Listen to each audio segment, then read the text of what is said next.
Rừng công lo pi nẹ trong bànประពន្ធគេដំណើររឿងមានបរិសម្នាក់មានប្រពន្ធល្អទៅតែរៀបការថ្មីបណ្ដាលគ្នាទៅសួរញាតិមានកំឡោះពីរនាក់បានឃើញកូនស្រឡាញ់ចំបានវាគិតថាយើងធ្វើដូចម្ដេចនឹងបានចាស់ម្នាក់ឆ្លើយថានិយាយទេឯងគិតទៅរកខ្ចីរទេះគោបប៉ុន្តែឯងមិនស្គាល់អញសួរឯងកុំប្រាប់ថារទេះចូលឯងប្រាប់ចំតូនថាដឹងទៅវិញទឹកកុំឡោះម្នាក់ទៅខ្ចីរទេះគេមកបកឲ្យជួបនឹងបរិសម្ដាយប្រពន្ធនោះដើរមកដល់ក៏កំឡោះម្នាក់នឹងវាសួរថាណែអញ្ជើញមកហើយ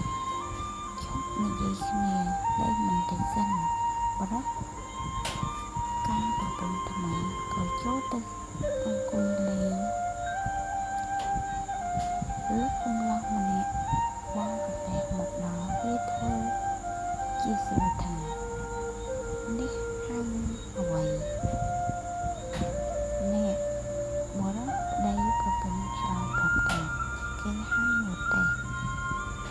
មែនឬអ្នកបរិសនោះថាមែនបើមែនអ្នកហ៊ានភ្នាល់នឹងខ្ញុំទេបរិសនោះសួរថាអ្នកឯងមានទ្រព្យអ្វីភ្នាល់នឹងយើងកំឡោះនោះថាបើខ្ញុំចាញ់ខ្ញុំនៅជាខ្ញុំអ្នកបើខ្ញុំឈ្នះសុំតែប្រពន្ធអ្នកបរិសនោះគិតថាបើកត់ជាគេហៅរទេះមែននឹងខ្លាចអ្វីក៏ព្រមភ្នាល់នឹងគេទៅទឹកកំឡោះដែលឈរសួរទៅអ្នកបរទេះចឹងអើទៅសួរទៅចិនតូលកំឡោះអ្នកបរទេះប្រាប់ថានេះគេហៅចិនតូលចង្អុលសួរទៅនឹមថានេះគេហៅនឹម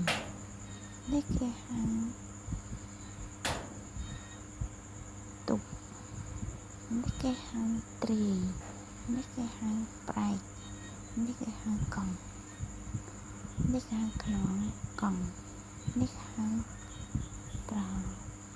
ប៉ុងដល់ឆ្លើយរួចសពគ្រប់កំឡោះនោះសួរទៅបរិសជាប្តីថាឥឡូវគេមិនហៅរទេះទេហើយដូច្នោះអ្នកឯងព្រមចាញ់យើងឲ្យប្រពន្ធមកយើងឬដូចម្ដេចបរិសជាប្តីនោះមិនព្រមដល់ប្រកែកទៅមិនឈ្នះគេដណ្ដើមយកប្រពន្ធទៅវិញដណ្ដើមយកប្រពន្ធទៅបានបរិសមិនសុខចិត្តទៅប្តឹងចៅក្រមហើយទៅកោះចៅទាំងពីរនោះមកជំនុំកំឡោះទាំងពីរនាក់នោះវាសោកចៅក្រមកាត់សេចក្តីថាត្រូវចាញ់គេហើយត្រូវឲ្យប្រពន្ធទៅគេហើយបរិសនោះខឹងណាស់ត្បិតគេយកប្រពន្ធទៅបានដើរផងយំផងដើរបន្តិច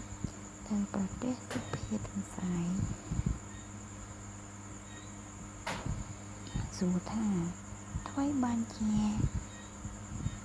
យំបងបរិសនោះប្រាប់តាមដំណើរសពគ្រប់សុភាទន្សាយថាបើដូច្នោះបងឯងកុំភ័យរកតែចេកមកឲ្យយើងស៊ីសិនយើងទៅជួយជំនុំឲ្យបានប្រពន្ធមកវិញបរិសនោះអូណាកុំទៅរកចេកមកឲ្យសុភាទន្សាយស៊ីចេករួចហើយដើរទៅជាមួយបរិសនោះទៅ ទៅដល់សួរចៅក្រមថា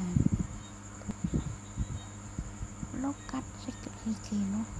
តើដូចម្ដេចខ្លះចៅក្រមឆ្លើយប្រាប់តាមដំណើរសប្ក្រុងសុភាទន្សាយថាលោកកាត់សេចក្តីមិនទាន់អស់ទេបើដូច្នេះខ្ញុំសូមកាត់សេចក្តីនេះផងឲ្យសុខចិត្តទាំងពីរខាងសុភាទន្សាយសួរកំឡោះដែលយកប្រពន្ធគេមកនោះថាអ្នកទាំងពីរអ្នកភ្នាល់គ្នាថាដាក់អ្វីបុរសនោះឆ្លើយថាដាក់ប្រពន្ធសុភាទន្សាយសួរទៅកំឡោះនោះថាត្រង់ណាហៅប្រពន្ធបើអ្នករកឃើញយកទៅចុះបើរកមិនឃើញទេឲ្យប្រពន្ធទៅគេវិញទៅកំឡោះនោះប្រាប់ត្រង់ដៃសុភាទន្សាយប្រាប់ថានេះគេហៅថាដៃទេ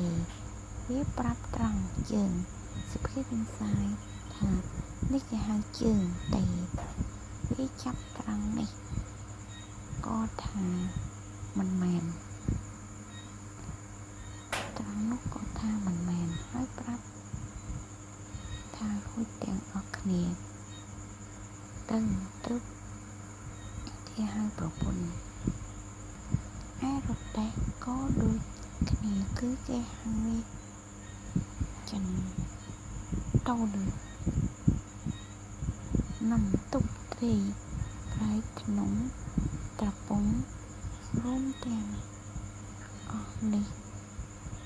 ទៅហៅថារទេះបើដូច្នេះឯងយកប្រពន្ធគេមិនបានទេឲ្យមកគេវិញសុភាទន្សាយឲ្យកំឡោះនោះយកប្រពន្ធមកវិញ